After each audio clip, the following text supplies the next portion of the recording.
Hi, this is Sally Morgan, physical therapist, craniosacral therapist, and Tellington T-Touch practitioner for animals and people. This is Tristan, he's a Corgi, and we're here for another episode of Conversations with a Corgi. And today we're going to continue our talk about the different jobs that dogs often have. And this is somewhat related to the other dogs. We've talked about service dogs, therapy dogs, comfort dogs, disaster relief dogs, emotional support dogs. And today we're going to talk about search dogs, search and rescue dogs. And these dogs also will get often called to a disaster or even just a personal situation, or are used in conjunction with police and other law enforcement agencies. So most of the dogs that do search dog work are border collies, German shepherds, Labradors, golden retrievers, bloodhounds, some of the other sniffer hound breeds. And they like to recommend starting with a dog to do search and rescue work as young as 12 weeks of age. So often people who do this work are really committed to it. Many times they'll breed puppies out of the dogs they have that have been great search dogs. And they really work with them from the minute they're born to teach them how to do search dog work. And a few older dogs can sometimes be eligible to do this, but really it's something you train your dog since he is a puppy. And wilderness search dogs are certified in one of three areas, which is really interesting. They can do tracking, trailing, and air scent or cadaver training. And this is something we don't like to think about, but to any family who's lost someone to a crime, being able to find that person's body is really important. And there are also search and rescue dogs now that are being used to find lost pets. More about that later. So dogs who are first taught to track can later learn air scent, but one group of search dogs recommends that dogs that are taught to air scent first are sometimes difficult to learn tracking and trailing. And so they usually don't teach that till the dog has learned tracking and trailing.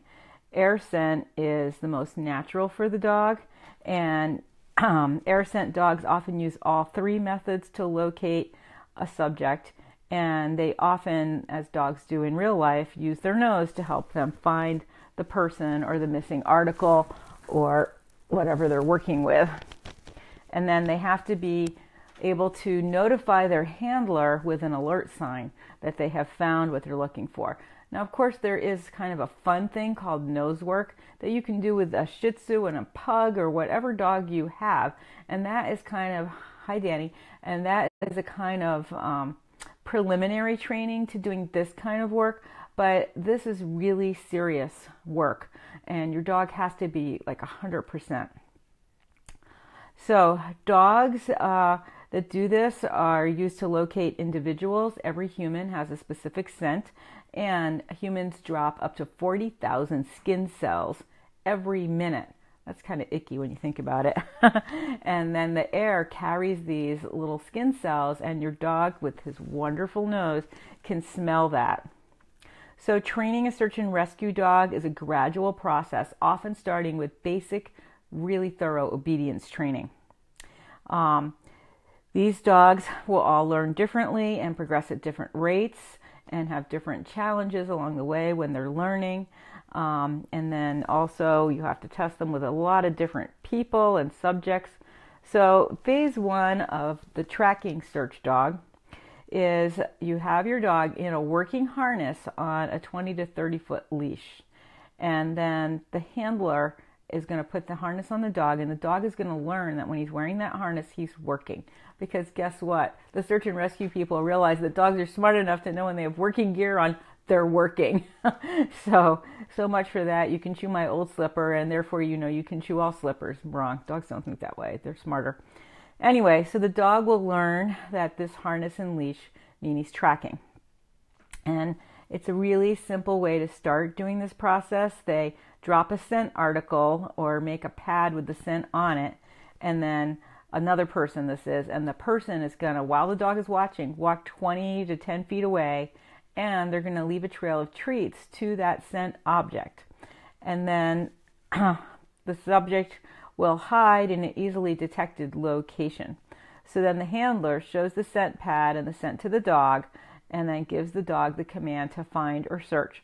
And the dog will follow that scent and the line of treats to the subject, and then given a lot of praise or a special toy. You've seen people with balls and frisbees and things playing with their dogs to reward them when they do the right thing. So they'll do this for a while until the dog is 100% reliable.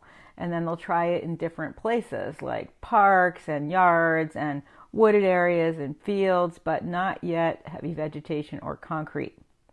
So they've got a trail of treats. The subject is at the end. They see where they're hiding. It's pretty easy. Phase 2, and you want your dog 100%. Just because your dog does that right today does not mean you can go to phase 2.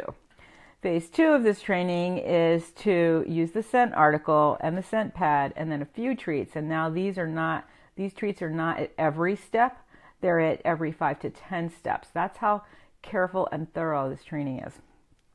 But the length of the search can be a little more. These short searches must always still be in phase 2 in a straight line. And when the dog understands the idea of the search, you don't let him see the victim, the searchee, hiding. So then they have to do it without watching the person hide. And of course, every dog knows where the person is when they watch them hide, but having them not see that adds a layer of difficulty. And then they start to add some different variety to this and some thicker woods and brush and marsh areas. And there are 5 phases for this. In phase 3, they add curves, and then they also start to stop getting the tracking treats. And as the dog gets better, they start adding distance and then length of time to the track that they're tracking. In the beginning, you're laying the trail and your dog's tracking it almost instantly. But as you progress, you might have to wait a half an hour before your dog can track where the person has been. And then the scent article is still needed, but the scent pad must be phased out as the dog becomes more accomplished. And this is during phase 3. So up until then, they've been using a pad with the scent on it as well, and that's really stinky. Lots of scent comes off the scent pad, as well as like an article of clothing from the person. And then when the dog is reliable in phase 1, 2, 3, they get to go to phase 4, and now they're going to find a victim with no treats and a trail of 10 minutes or more length of time. So I guess in phase 3, it might only be 5 minutes that the trail was laid. And they use an object or a person that the dog doesn't know. And then they add different variables to the searches as the dog is better and better at accomplishing it. And this takes months to train a dog to do this really well. And then in phase 5, they have a victim, the person the dog's looking for, and a distraction. And at that point, the subject leaves a scent article with both the subject and the distraction walking away together. At a predetermined distance, the distraction person breaks off and leaves the search area, and the victim continues walking on, as if a person was abducted and then got away. The tracking dog must stay on the subject's trail and locate the subject, even though this distraction turned to the other side. So in this particular part of the training, the dog is learning to track a particular person, even if they're in a group or, with other people around. And the dog must be able in phase 5 to work trails that are 24 hours old and that are 1 to 2 miles long in all kinds of terrain. And that is really an accomplishment. These dogs are miracles for people who have lost loved ones. Many is the time a tracking dog has saved a person's life by finding them before the person that took them has done something to them. I mean, these dogs are miracles. So a tracking team is going to be ready for the tracking certification test when they've done these stages 1 through 5. And of course, this is just a brief overview. This is not as detailed as it really is when you're training a search and rescue dog. And as I said, the people who do this with their dogs are really dedicated to this. They make a lifetime of refining their training techniques and really honing the skills of generations of dogs so that we have really top search and rescue dogs. And as you've seen, they do amazing things. A trailing or tracking dog, or a trailing dog is similar to a tracking dog. They also have a scent article, and the dog picks up the scent. And the dog may waver from the person's actual track by several feet, cutting corners and using the wind to help him. Again, that dog is usually in a harness and usually on a 20-foot lead. And then the air scent dog, which is something I think Corgis and herding breeds would be more likely to do just because of what this is. The air scent dog is not on a leash, and he's going to run back and forth in an area locating the scent, and then the dog is going to range out and then come back and range out and come back. And the important part of that is that when the dog gets the scent, he's going to alert you, and that's really important. That alerting when the dog is out of sight and not on a leash is critical. So again, with training the dog to do the bark alert, they want to start that as young as possible with a puppy. And they say that the bark alert is the hardest area of the search sequence to get your dog to do reliably. So they start training them to bark on command early in their lives, like when they're just little puppies. So that's a pretty interesting thing, to really work with the bark so that they have it with the dog as soon as possible. So when they're doing this air scent, the handler and his dog must listen. Well, the dog has to alert them and the handler has to listen for it. And then when the dog gets the subject scent, he moves to the source. And he must alert by barking or staying on the subject or returning to the handler and indicating in some way that the handler should follow him. This is what we have seen Lassie do many times, Where is Timmy? He's in the well. And she runs back and forth to the parents, to Timmy. So that's the air scent. And handlers that are new to using search and rescue dogs are going to be really careful and slow when they're going through these phases, because a slow, steady training sequence, just like with humans, gives your dog the strength of skills that he'll need to be really successful. And you need your dog really good to do this work. So again, with the air scent, there are several phases to this training. They can work through these again slowly or quickly, and they ultimately, there's 5 training phases for the air scent, and the dog will get ready for a blind search, and then at that point the subject will hide without the dog watching, and the dog will have work with the wind blowing towards him, so he has a good chance to find that person's scent. And then the dog will find the person that way. And again, the search and rescue handler and dog team will take a wilderness certification test at the end of learning this scent tracking with the air. And the team needs to be ready to search for long periods of time with only short rest breaks, covering a wide variety of terrain in all kinds of weather. And we have to make sure that the dog is finding searching fun by doing a variety of searches, from short ones to a 1 or 3 hour search. And you have to have wonderful rewards and praise following all the exercises. So in the training process, you might give your dog like a little short find in the middle of the huge find, so that your dog is really having a good time and really enjoying doing this. Because thank God, for dogs that are good at doing this kind of work, it's not work, it's fun. And I wish we could translate to the human world the idea of work being fun. Oh, that'll be the day. But for dogs, it's all about the treats and the reward and the toy that they get at the end. And these dogs do amazing work. I mean, it's amazing to me the things that they can find. And in fact, when I knew a lost dog, I have a friend with just some pet Labradors. They don't even do hunting. And I said, could you bring your dog to this dog's house and then follow him, let him go on a long leash, and follow him when he comes out looking for the other dog.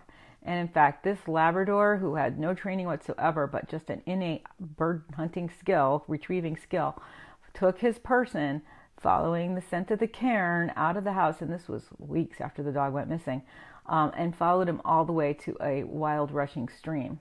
And then the Labrador got very upset and was pacing back and forth, and she crossed the stream with the dog and tried to pick up a scent there. And later on, it was found that the little dog had fallen into the stream and was swept down several miles. And I don't think they ever found the actual dog. But this Labrador was a huge help, way more specific than working with an animal communicator. They were trying to help find the dog. And there was just a sense that the dog had had something really bad happen to him. And so you know, some dogs, like my friend's Labrador, just have an innate skill in this area. And so you're just training what they already know. I would not dream of using my Corgis, or even a Corgi in general, to do search and rescue work. This dog, to do search and rescue, has to be athletic and strong and smart and able to think on their own, but still work within the confines of their training. So again, these dogs have had formal obedience training for socialization, commands, and experience, and they are really great dogs, and a lot of them will end up doing open houses at the fire station or the police station, going in parades, doing school demonstrations. So again, they have to be really good, well-behaved dogs. And then to be at a place where you're in that mission-ready status, the dog has to pass a certification in one of the 3 search disciplines, and the standards are similar in each of the tests, and there are state and federal tests to be able to do search and rescue work. And like I said, the people who do this work are super dedicated, and they have spent hours training their dogs, working with people in their group, going to training seminars and learning from other groups, and it is an incredible job that these dogs do. So, Biscuit, what do you have to say? We have a very busy day, even though it's Sunday. We also have a lot of snow here. You probably can't see outside because of the glare, but everything's white. We have about 3 inches of snow, and it was a little rough driving last night after my friend's party, coming home in the snow that was freezing on the road. But, you know, in New England, we are so much more prepared for snow than the people all through the South and even the D.C. area and down by my sister in Philly area. They don't handle the snow like we do here. So thanks for joining us today. We talked a little bit about search and rescue dogs and that kind of work. And there are really dedicated hound breeders that do this work with their dogs. And really, it's just been such an incredible thing working with dogs to do this. And there are more and more people training rescue and search dogs and sniffer dogs to do things like find bed bugs and find missing pets, as well as find missing people and, you know, being sent to places of disaster where your dog will search through the rubble for bodies. And that's a really hard work for a dog. It's very depressing, and you really need to have a good attitude yourself to work in that kind of situation and give your dog success so that he does not get, you know, like they were saying after 9/11, that some of the search and rescue dogs were having a hard time because they hadn't found anything for days. And the dogs get really sad when they're not successful. And it's really important that you work with them to keep them successful. So thanks for joining us today for another episode of Conversations with a Corgi, where we talked about search and rescue dogs. And we will be back on Tuesday morning, because we'll be at our job as educators tomorrow. Thanks for joining us. Have a great day. Enjoy the snow if you have it in your area. It's going to be sunny.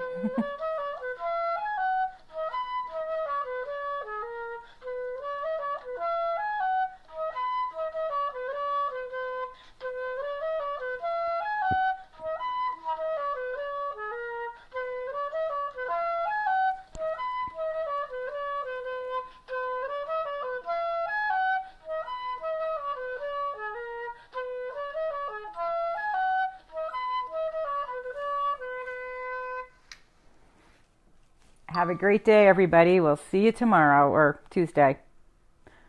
Thanks for joining us.